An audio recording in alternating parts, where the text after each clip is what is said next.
السلام علیکم ورحمۃ اللہ وبرکاتہ۔ میرے پیارے مسلمان بھائیوں اور بہنوں، آج میں آپ کی خدمت میں جو درود پاک الحمدللہ اللہ کے کرم سے لے کر حاضر ہوا ہوں، اسے درود اسم اعظم کہا جاتا ہے۔ یہ بہت ہی بابرکت درود پاک ہے، اور اس درود کے حوالے سے جامع کوثر کتاب صفحہ نمبر 229 پر اس درود پاک کے حوالے سے لکھا گیا ہے کہ سخت مشکل کے وقت آصب کے دفاع کے لیے، یعنی کہ برے اثرات ہوں گھر میں کسی قسم کے، جادو کے، جنات وغیرہ کے یا نظر بد کے، تو یہ درود شریف لکھ کر دیوار پر لگا دیں۔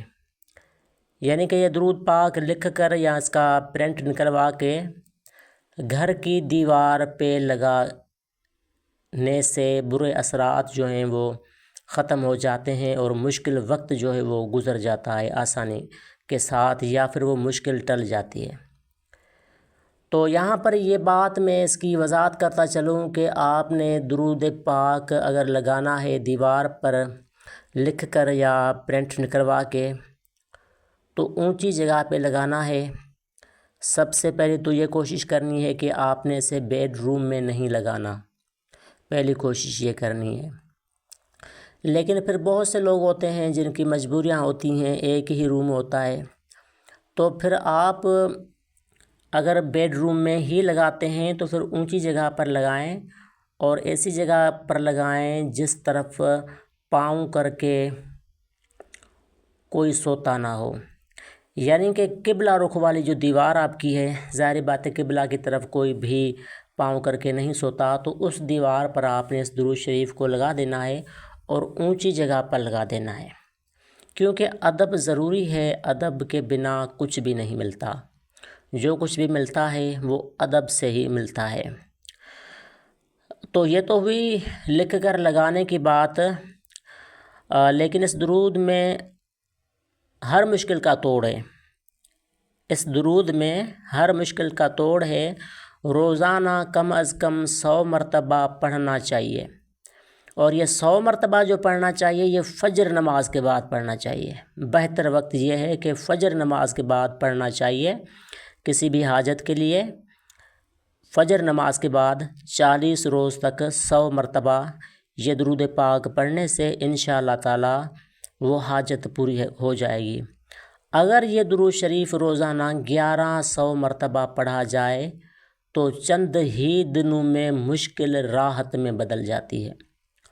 یعنی کہ کوئی ایسی مشکل ہو جو آپ چاہیں کہ فوراً اس سے نجات ملے، تو پھر آپ نے اس کی تعداد بڑھانی ہے، اور پھر کسی بھی ٹائم یا دن بھر میں آپ نے 1100 کی تعداد جو ہے وہ پوری کرنی ہے۔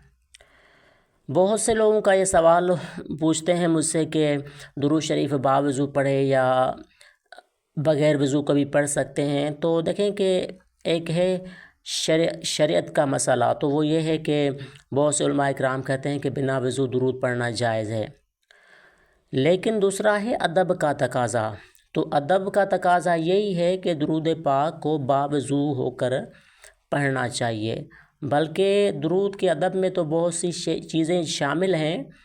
باوضو ایک جگہ پر بیٹھ کر خوشبو لگا کر، یا اس روم میں خوشبو کوئی جو جلانے والی خوشبو ہوتی ہیں وہ خوشبو جلا کر، جس طرح لوبان وغیرہ ہوتا ہے، اور اس کے بعد توجہ اور تعظیم کے ساتھ درود پاک پڑھا کریں۔ تو جتنا ادب کے ساتھ درود پاک پڑھا جائے گا اتنا ہی زیادہ درود پاک کی فیض و برکات جو ہیں وہ حاصل ہوتے ہیں۔ باقی جہاں آپ سفر میں جا رہے ہیں اور مجبوری ہے، وضو نہیں ہے آپ کا، تو پھر اگر آپ بنا وضو کے بھی درود شریف پڑھتے ہیں تو حرج کوئی نہیں، بنا وضو درود پڑھنا گناہ نہیں ہے، لیکن ادب کا تقاضا یہی ہے کہ درود شریف کو باوضو توجہ اور تعظیم کے ساتھ، ادب اور احترام کے ساتھ پڑھا جائے۔